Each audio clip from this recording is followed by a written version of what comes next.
It's April 1st. Yay, we're into April.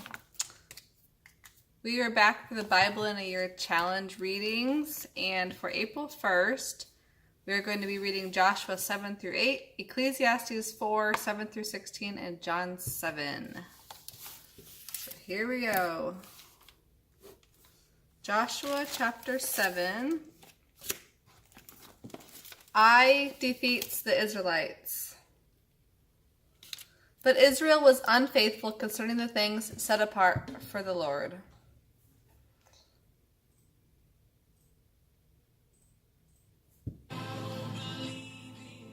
A man named Achan had stolen some of these things, so the Lord was very angry with the Israelites. Achan was the son of Carmi of the family of Zimri, of the clan of Zerah, and of the tribe of Judah.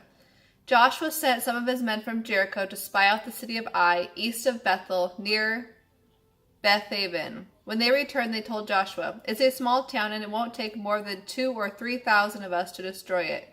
There's no need for all of us to go there." So approximately 3,000 warriors were sent, but they were soundly defeated.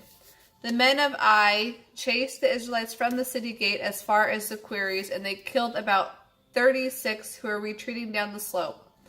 The Israelites were paralyzed with fear at this turn of events, and their courage melted away. Joshua and the leaders of Israel tore their clothing in dismay, threw dust on their heads, and bowed down, facing the ark of the Lord until evening. Then Joshua cried out, "Sovereign Lord, why did you bring us across the Jordan River if you are going to let the Amorites kill us? If only we had been content to stay on the other side. Lord, what am I to say now that Israel has fled from its enemies? For when the Canaanites and all the other people living in the land hear about it, they will surround us and wipe us off the face of the earth. And then what will happen to the honor of your great name?" But the Lord said to Joshua, "Get up. Why are you lying on your face like this? Israel has sinned and broken my covenant. They have stolen the things that I commanded to be set apart from me. And they have not only stolen them, they also have lied about it and hidden the things amongst their belongings. That is why the Israelites are running from their enemies in defeat. For now Israel has been set apart for destruction. I will not remain with you any longer unless you destroy the things among you that were set apart for destruction. Get up! Command the people to purify themselves in preparation for tomorrow. For this is what the Lord, the God of Israel, says. Hidden among you, O Israel, are things set apart for the Lord. You will never defeat your enemies until you remove these things. In the morning you must present yourselves by tribes, and the Lord will point out the tribe to which the guilty man belongs. That tribe must come forward with its clans, and the Lord will point out the guilty clan. That clan will then come forward, and the Lord will point out the guilty family. Finally, each member of the guilty family must come one by one. The one who has stolen what was set apart for destruction will himself be burned with fire, along with everything he has, for he has broken the covenant of the Lord and has done a horrible thing in Israel. Achan's sin. Early the next morning, Joshua brought the tribes of Israel before the Lord, and the tribe of Judah was singled out. Then the clans of Judah came forward, and the clan of Zerah was singled out. Then the families of Zerah came before the Lord, and the family of Zimri was singled out. Every member of Zimri's family was brought forward, person by person, and Achan was singled out. Then Joshua said to Achan, "My son, give glory to the Lord, the God of Israel, by telling the truth. Make your confession and tell me what you have done. Don't hide it from me." Achan replied, "I have sinned against the Lord, the God of Israel, for I saw a beautiful robe imported from Babylon, 200 silver coins, and a bar of gold weighing more than a pound. I wanted them so much that I took them. They are hidden in the ground beneath my tent, with the silver buried deeper than the rest." So Joshua sent some men to make a search. They ran to the tent and found the stolen goods hidden there, just as Achan had said, with the silver buried beneath the rest. They took the things from the tent and brought them to Joshua and all the Israelites. Then they laid them on the ground in the presence of the Lord. Then Joshua and all the Israelites took Achan, the silver, the robe, the bar of gold, his sons, daughters, cattle, donkeys, sheep, tent, and everything he had, and they brought them to the valley of Achor. Then Joshua said to Achan, "Why have you brought this trouble on us? The Lord will now bring trouble on you." And all the Israelites stoned Achan and his family and burned their bodies. They piled a great heap of stones over Achan, which remains to this day. That is why the place has been called the Valley of Trouble ever since. So the Lord was no longer angry. Chapter 8. The Israelites defeat Ai. Then the Lord said to Joshua, "Do not be afraid or discouraged. Take the entire army and attack Ai, for I have given to you the king of Ai, his people, his city, and his land. You will destroy them as you destroyed Jericho and its king, but this time you may keep the captured goods and the cattle for yourselves. Set an ambush behind the city." So Joshua and the army of Israel set out to attack Ai. Joshua chose 30,000 fighting men and sent them out at night with these orders: "Hide in ambush close behind the city and be ready for action. When our main army attacks, the men of Ai will come out to fight as they did before, and we will run away from them. We will let them chase us until they have all left the city, for they will say, 'The Israelites are running away from us as they did before.' Then you will jump up from your ambush and take possession of the city, for the Lord your God will give it to you. Set the city on fire as the Lord has commanded you. You have your orders."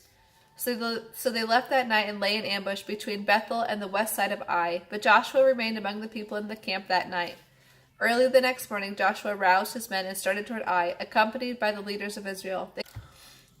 They camped on the north side of Ai, with a valley between them and the city. That night Joshua sent 5,000 men to lie in ambush between Bethel and Ai on the west side of the city. So they stationed the main army north of the city and the ambush west of the city. Joshua himself spent the night in the valley. When the king of Ai saw the Israelites across the valley, he and all his army hurriedly went out early the next morning and attacked the Israelites at a place overlooking the Jordan Valley. But he didn't realize there was an ambush behind the city. Joshua and the Israelite army fled towards the wilderness as though they were badly beaten, and all the men in the city were called out to chase after them. In this way they were lured away from the city. There was not a man left in Ai or Bethel who did not chase after the Israelites, and the city was left wide open. Then the Lord said to Joshua, "Point your spear towards Ai, for I will give you the city." Joshua did as he was commanded. As soon as Joshua gave the signal, the men in ambush jumped up and poured into the city. They quickly captured it and set it on fire. When the men of Ai looked behind them, smoke from the city was filling the sky, and they had nowhere to go, for the Israelites who had fled in the direction of the wilderness now turned on their pursuers. When Joshua and the other Israelites saw that the ambush had succeeded and that smoke was rising from the city, they turned and attacked the men of Ai. Then the Israelites who were inside the city came out and started killing the enemy from the rear. So the men of Ai were caught in a trap, and all of them died. Not a single person survived or escaped. Only the king of Ai was taken alive and brought to Joshua. When the Israelite army finished killing all the men outside the city, they went back and finished off everyone inside.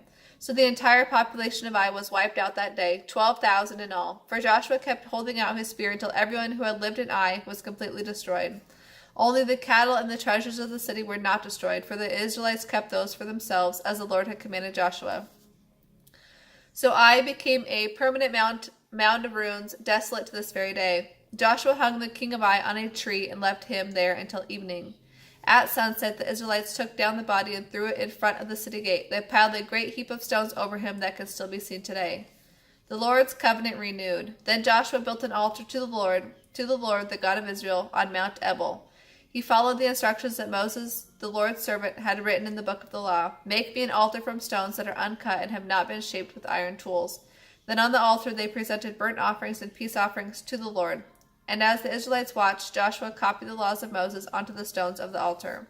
Then all the Israelites, foreigners and citizens alike, along with the leaders, officers, and judges, were divided into two groups. One group stood at the foot of Mount Gerizim, and the other at the foot of Mount Ebal. Each group faced the other, and between them stood the Levitical priests carrying the Ark of the Lord's covenant. This was all done according to the instructions Moses, the servant of the Lord, had given for blessing the people of Israel. Joshua then read to them all the blessings and curses Moses had written in the book of the law. Every command Moses had ever given was read to the entire assembly, including the women and children and the foreigners who lived among the Israelites. Ecclesiastes 4.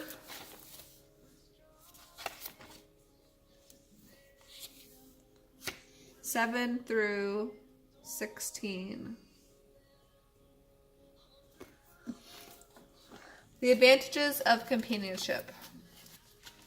I observed yet another example of meaninglessness in our world. This is the case of a man who is all alone, without a child or a brother, yet who works hard to gain as much wealth as he can. But then he asks himself, "Who am I working for? Why am I giving up so much pleasure now?" It is also meaningless and depressing. Two people can accomplish more than twice as much as one. They get a better return for their labor.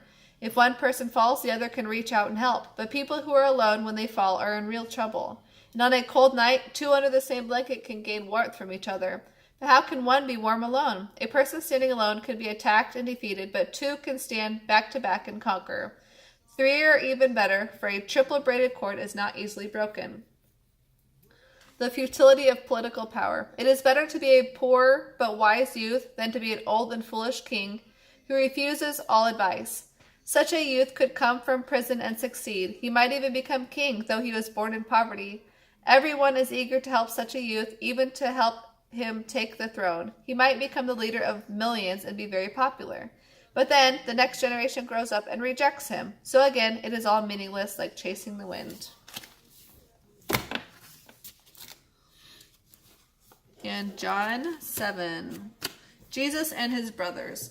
After this, Jesus stayed in Galilee, going from village to village. He wanted to stay out of Judea, where the Jewish leaders were plotting his death. But soon it was time for the festival of shelters, and Jesus' brothers urged him to go to Judea for the celebration. Go where your followers can see your miracles, they scoffed. You can't become a public figure if you hide like this. If you could do such wonderful things, prove it to the world. For even his brothers didn't believe in him. Jesus replied, Now is not the right time for me to go, but you can go any time, and it will make no difference.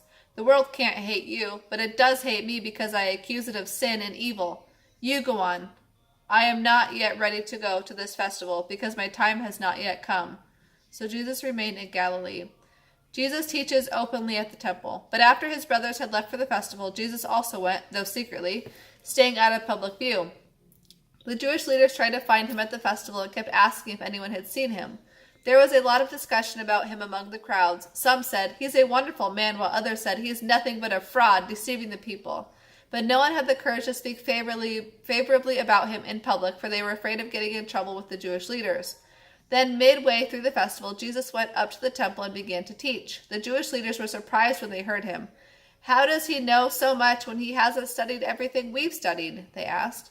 So Jesus told them, I'm not teaching my own ideas, but those of God who sent me. Anyone who wants to do the will of God will know whether my teaching is from God or is merely my own. Those who present their own ideas are looking for praise for themselves, but those who seek to honor the one who has sent them are good and genuine. None of you obeys the laws of Moses. In fact, you are trying to kill me. The crowd replied, You're demon-possessed. Who's trying to kill you? Jesus replied, I worked on the Sabbath by healing a man, and you were offended. But you work on the Sabbath too, when you obey Moses' law of circumcision. Actually, this tradition of circumcision is older than the law of Moses. It goes back to Abraham. For if the correct time for circumcising your son falls on the Sabbath, you go ahead and do it, so as not to break the law of Moses. So why should I be condemned for making a man completely well on the Sabbath?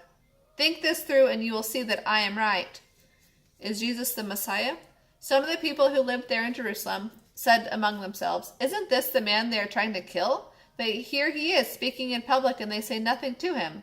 Can it be that our leaders know that he really is the Messiah? But how could he be? For we know where this man comes from. When the Messiah comes, he will simply appear. No one will know where he comes from. While Jesus was teaching in the temple, he called out, Yes, you know me, and you know where I come from. But I represent one you don't know, and he is true. I know him because I have come from him, and he has sent me to you. Then the leaders tried to arrest him, but no one laid a hand on him because his time had not yet come. Many among the crowds at the temple believed in him. After all, they said, Would you expect the Messiah to do more miraculous signs than this man has done? When the Pharisees heard that the crowds were murmuring such things, they and the leading priests sent temple guards to arrest Jesus. But Jesus told them, I will be here a little longer, then I will return to the one who sent me. You will search for me, but not find me, and you won't be able to come where I am. The Jewish leaders were puzzled by this statement. Where is he planning to go? They asked. Maybe he is thinking of leaving the country and going to the Jews in other lands, or maybe even to the Gentiles. What does he mean when he says, You will search for me, but not find me, and you won't be able to come where I am? Jesus promises living water. On the last day, the climax of the festival, Jesus stood and shouted to the crowds, If you are thirsty, come to me. If you believe in me, come and drink. For the scriptures declare that rivers of living water will flow out from within. When he said living water, he was speaking of the Spirit, who would be given to everyone believing in him. For the Spirit had not yet been given, because Jesus had not yet entered into his glory. Division and unbelief. When the crowds heard him say this, some of them declared, This man surely is the prophet. Others said, He is the Messiah. Still others said, But he can't be, Will the Messiah come from Galilee? For the scriptures clearly state that the Messiah will be born of the royal line of David in Bethlehem, the village where King David was born. So the crowd was divided in their opinions about him, and some wanted him arrested, but no one touched him. The temple guards who had been sent to arrest him returned to the leading priests and Pharisees. "Why didn't you bring him in?" they demanded. "We have never heard anyone talk like this," the guards responded. "Have you been led astray too?" the Pharisees mocked. "Is there a single one of us, rulers or Pharisees, who believes in him? These ignorant crowds do, but what do they know about it? A curse on them anyway." Nicodemus, the leader who had met with Jesus earlier, then spoke up. Is it legal to convict a man before he is given a hearing?" he asked. They replied, "Are you from Galilee too? Search the scriptures and see for yourself. No prophet ever comes from Galilee." Then the meeting broke up and everybody went home.